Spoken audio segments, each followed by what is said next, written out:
এই গণ অভ্যুত্থানের বিজয় উৎসব সারা দেশে মানুষ যখন রাজপথে, ওই সময় কিন্তু একমাত্র রাজনৈতিক অভিভাবক হিসেবে বিএনপির বর্তমান চেয়ারম্যান তারেক রহমান ৬,০০০ মাইল দূরে থেকেও রাজনৈতিক অভিভাবকের দায়িত্ব পালন করেছিলেন।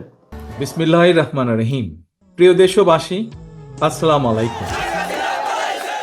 গৌরবজনক এই ঐতিহাসিক মুহূর্তে বাংলাদেশের সাহসী ছাত্র জনতাকে বিরচিত অভিনন্দন। উত্তাল দেশে শৃঙ্খলা বজায় রাখতে একমাত্র রাজনৈতিক নেতা হিসেবে তখন জাতির উদ্দেশ্যে তার বিজয়ী ভাষণ। যেহেতু আমাদের স্বভাব হচ্ছে আমরা ভুলে যাই, আমি একটু মনে করিয়ে দিতে চাই সেদিন তারেক রহমানের যে ভূমিকা ছিল, বিজয়ের কাছে পরাজিতরা নিরাপদ থাকলে বিজয়ের আনন্দ মহিমান্বিত হয়। প্রিয় দেশবাসী, এবার আমি আপনাদের কাছে একটি বিনীত আহ্বান রাখতে চাই। বিজয়ের কাছে পরাজিতরা নিরাপদ থাকলে বিজয়ের আনন্দ মহিমান্বিত হয়।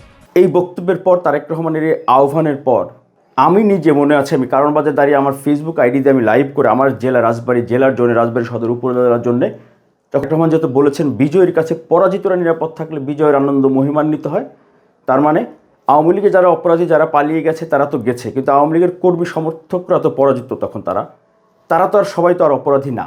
আপনারা বিএনপি নেতৃবৃন্দ যারা আছেন, আপনারা পাহারাদারের ভূমিকা পালন করেন। অনুগ্রহ করে কেউ প্রতিশোধ কিংবা প্রতিহিংসা পরায়ণ হবেন না।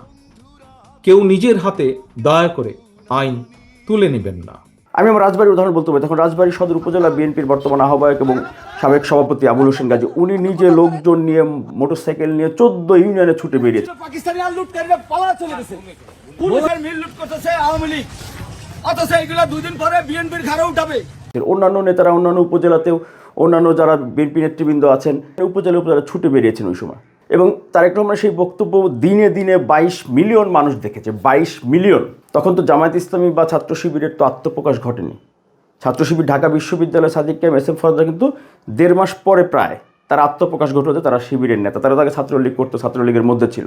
এখনও তো জামায়াত ইসলাম অনেক কথা বলতে পারছেন, কথা বলবেন, আমরা অনেকে যেহেতু ভুলে যাই, এই জন্য একটু মনে করিয়ে দিলাম।